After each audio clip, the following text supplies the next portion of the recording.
Hey guys, Wolvie here with a special presentation for the City of Final Fantasy Opera Omnia Global for the 13th of July 2020. This will be the first of two I filmed back to back. This first one of two will be my analysis on the reworks for Raijin from Final Fantasy VIII and Sazh from Final Fantasy XIII.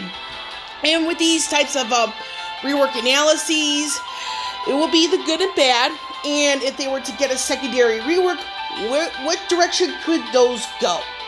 So for this is going to be my opinion only. There are a plethora of ways you can get the rework information, including the DFFOO, Twitter, both JP and Global, alongside Reddit, all that stuff. So I'm not going to be putting too much descriptions in the link, and too much stuff in too many links in the I'm not going to put too many links in the description below, but I will direct people towards the Dissidia database website, as both Raijin and Sazh do have an 8080 awakening on JP. So with that, like I said, this is my opinion only. I will meet you guys not so much at the home screen, but the information pertaining to the reworks. I will be going over them one at a time, alongside their EX weapons, the base form, and the post-realization forms. So I will be right back.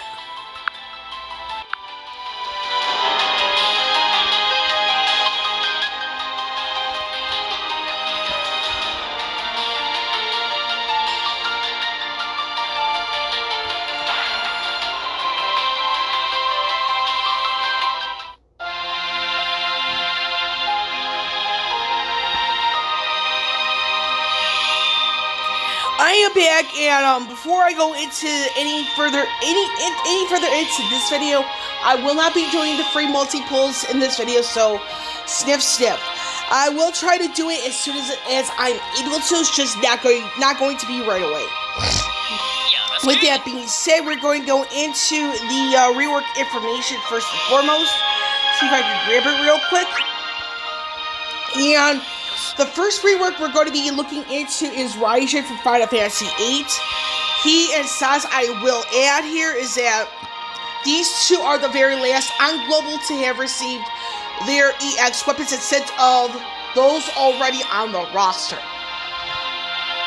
up to this point. So for Raijin's rework, he gets a rework to the Crystal Strength level 55 and level 60 passive abilities only. So for the level 55 passive ability, which is Fist Extension, he gets another use here, believe it or not. So for those of you who had Raijin prior to his rework, he got one more use of Fist, like when he got his 60/60 awakening. And then regarding the rework now, he gets another use. So for those of you who are much newer to the game, it is 2 uses, but for those of us who have had Raijin for some time, it's 1 more use. So when it comes down to Fist, it is a 5-hit melee brave attack and HP attack, tremendously increased cumulative brave damage. Stolen bravery may exceed max up to 150%. When using Fist Plus, this increases bravery based on max bravery before the attack. So you want to have his max bravery as high as possible. This Fist Plus, because a 5-hit Thunder Elemental melee brave attack plus HP attack, tremendously increased cumulative brave damage. Stolen bravery may exceed max up to 180%. So here he has excellent overflow with skill 1, and it looks like this is a single target, if I am reading this correctly.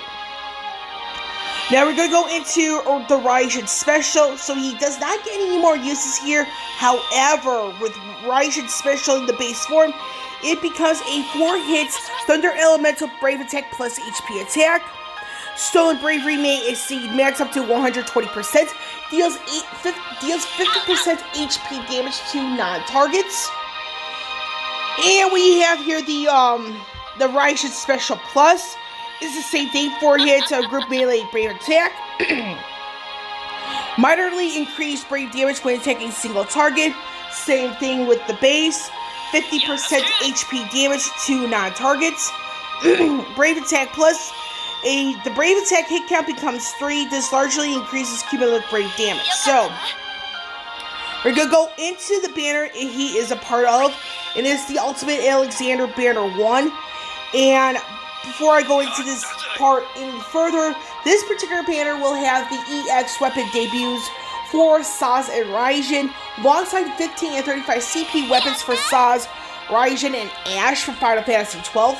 But we're going to get into the Raijin EX ability here, which is called Raijin Pulverizer.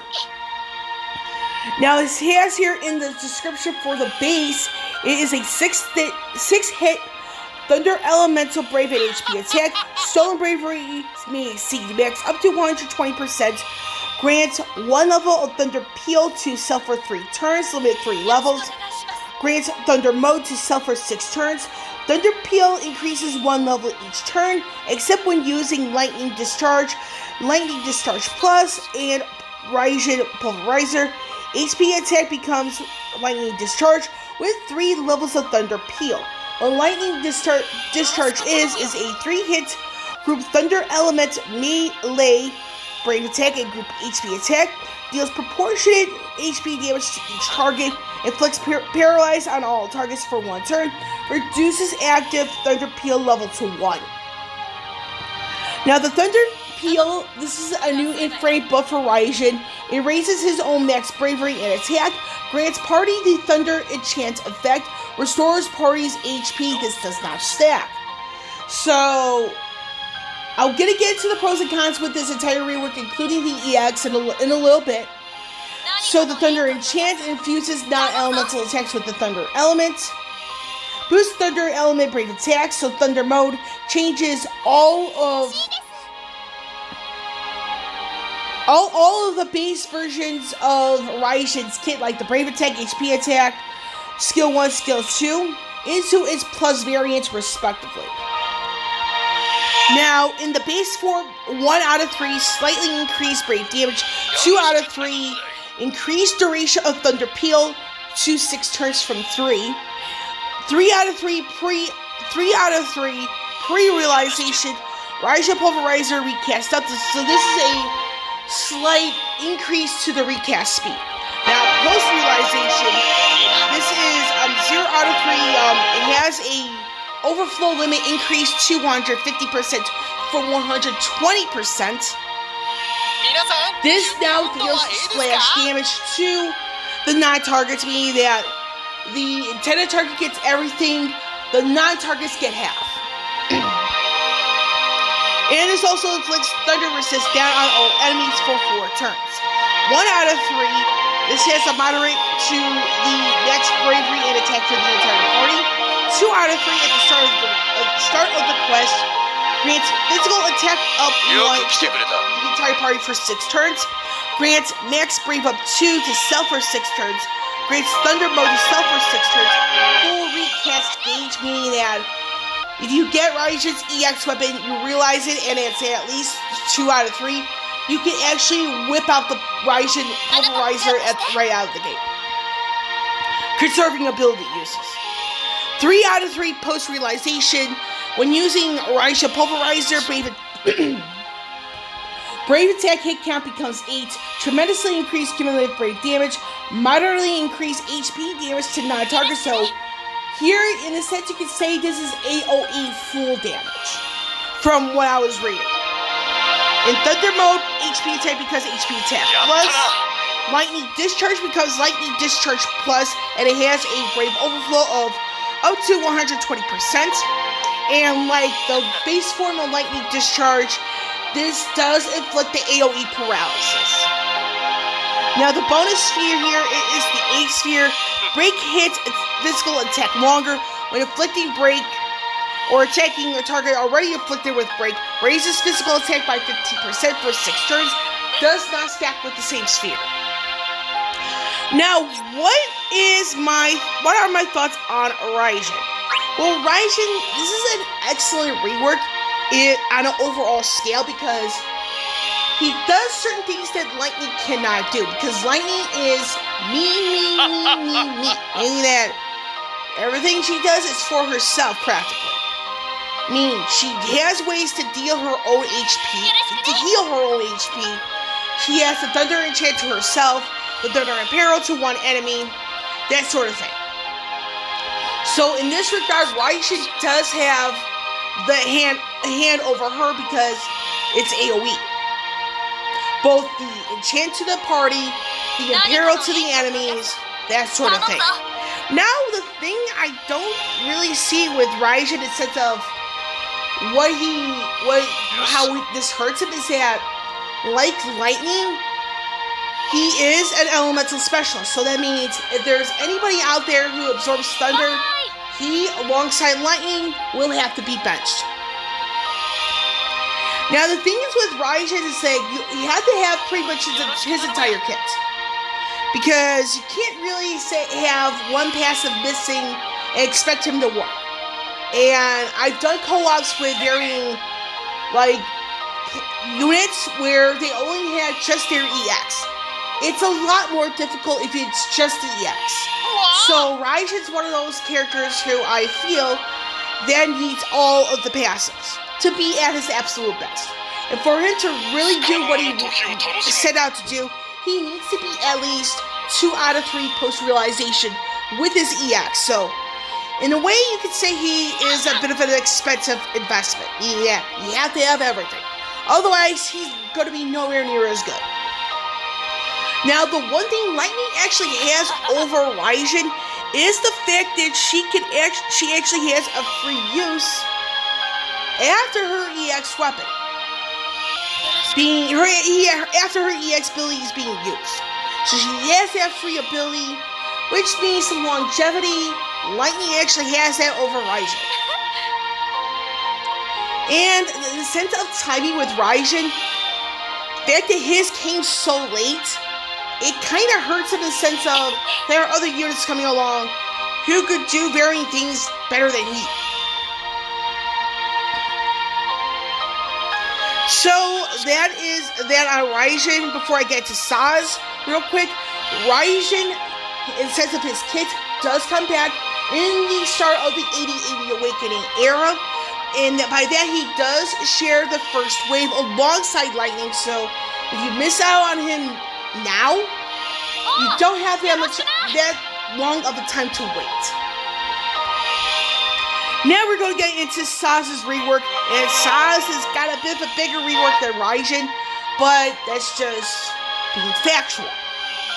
For Crystal Strength level 54 passive, buff speed, that is the new name. It used to be called Initiative. So with the description here, has a slight boost to his speed as long as he has a buff. Now before the rework, it was slightly raised speed for 3 turns at the start of each wave, which kind of hurt him. But now, the Crystal Strength level 54, this was the type of thing he needed. Because that way he didn't have to burn through the abilities that fast. Crystal Strength level 55 passive, which is aim extension, he gets, for those of you who have had him since the beginning of the game, you may have recalled that when he got his 6060 Awakening, he got 2 more uses of aim. Now with the rework, he gets another 2 more uses. Now for those of you who are new to the game, it is 4 uses, so just a little FYI. Now when using aim, now it is a 4-hit range brave attack plus HP attack, tremendously increased cumulative brave damage. Stolen bravery may exceed max up to 150%, while enemy is debuffed. Aim becomes aim plus.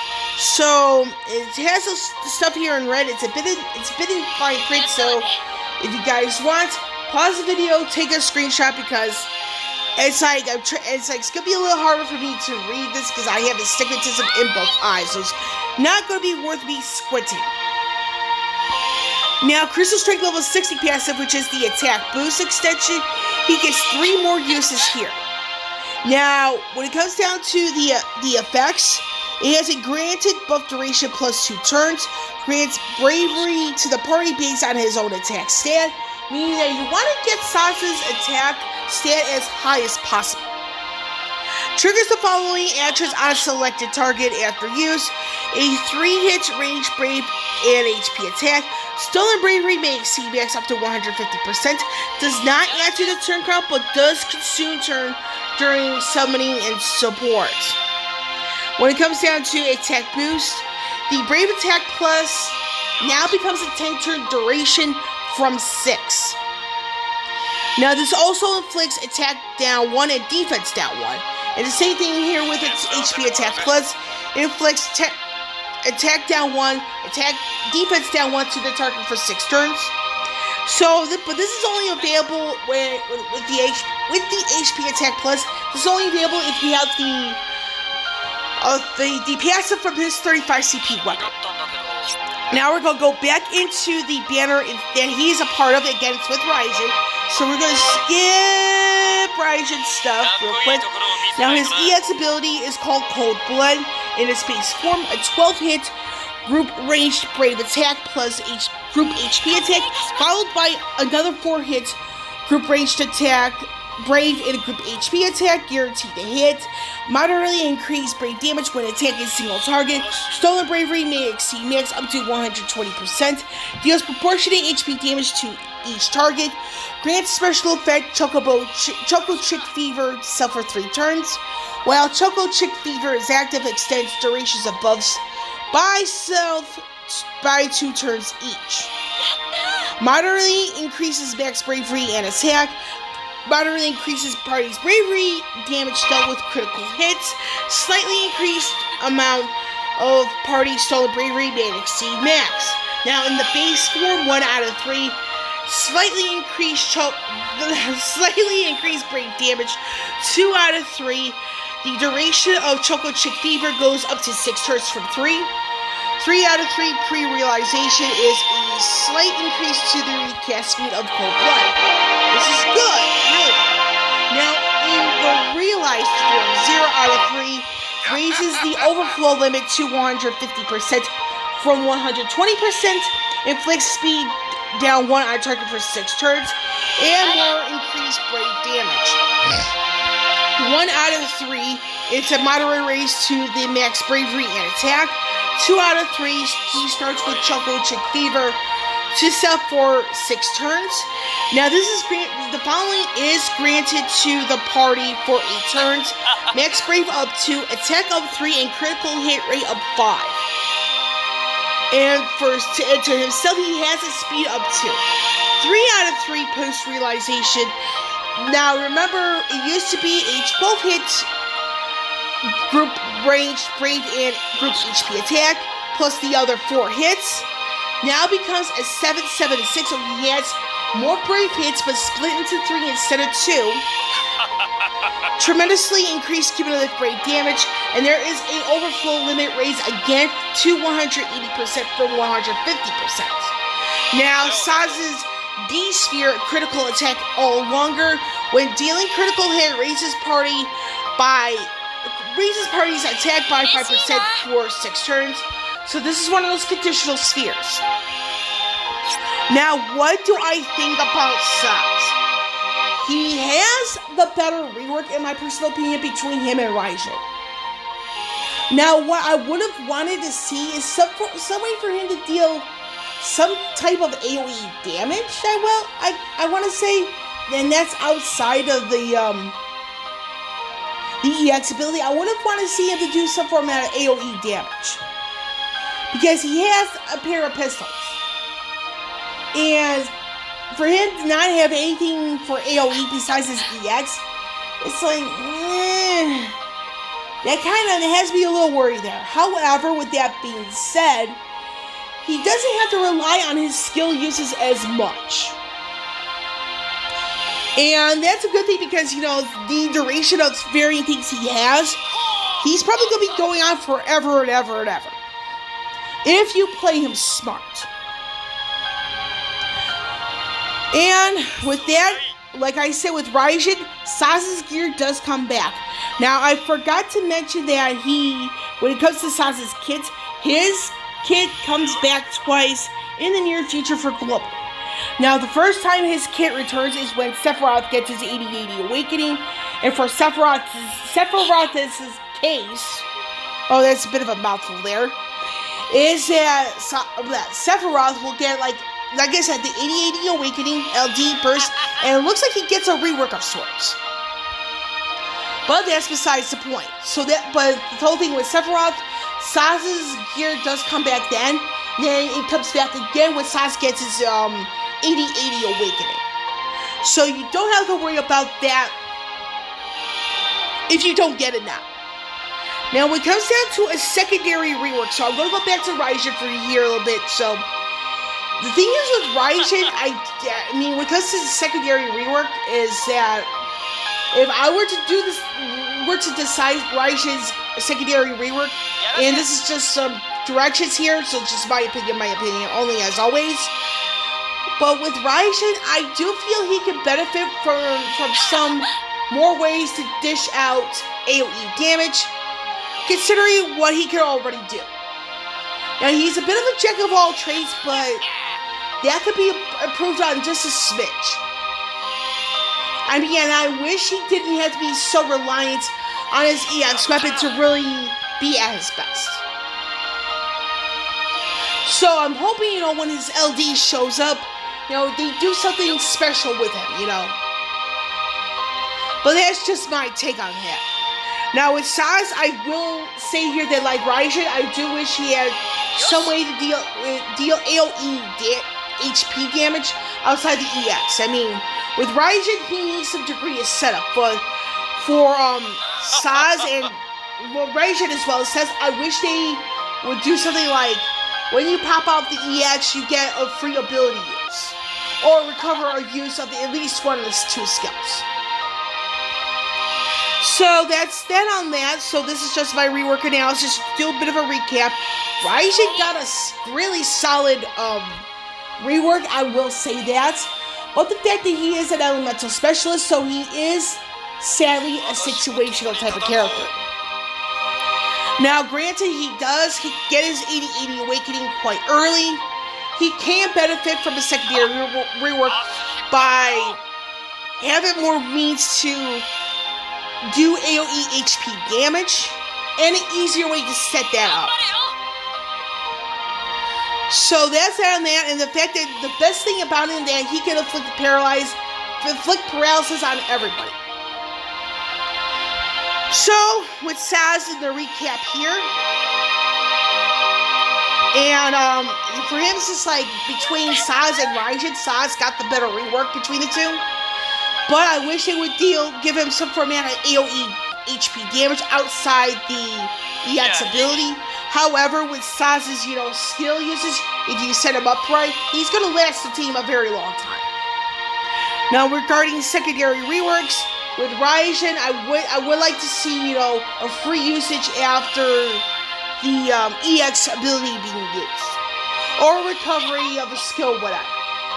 And the same thing I can say with Sazh. Because, yeah, he has a lot of uses of skill 1, skill 2, but unfortunately, if people don't know how to use it correctly, he could go out really quickly. He could run out so quickly. So that's it on that. So, the next video I'm thinking here is probably going to be Rydia's rework analysis. I'm going to go over her rework. I'm going to do a prediction with Charlotta. If they were to do a rework on her, where could they go? So it's a bit of a 2-for-1. And again, I do plan on pulling on the Ultimate Alexander banners instead of the free multiples. I just don't know when. So with that bit out of the way, I'm gonna get going for now. So with Wolvie here signing off, I will catch you all on the flip side.